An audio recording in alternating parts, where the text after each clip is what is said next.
Pero patuloy pa rin ho ang tanong, totoo ba na nabenta na ang NAIA 3 at saka ito hong Laguna Hydropower Plant? Eh sabi nung iba, ano nang nangyari sa Pilipinas? Wala na talaga tayong pupuntahan. Wala na tayong shock absorber. Wala na tayong pwedeng gamitin para ipagtanggol ang ating mga kababayan. Wala na. Paano pa yan?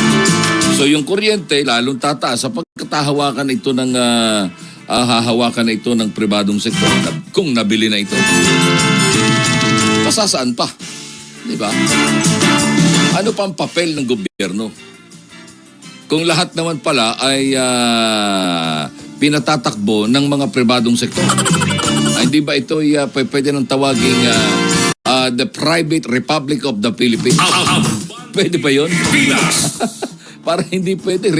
Ano tawag dito? Na hindi redundant, kundi magkasalungat eh. Pribado at republika. Isa.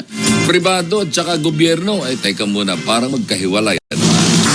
Hindi, pribado at saka publiko. Parang ang hirap pagsamahin. So saan tayo? Sa pribado o sa Republika ng Pilipinas?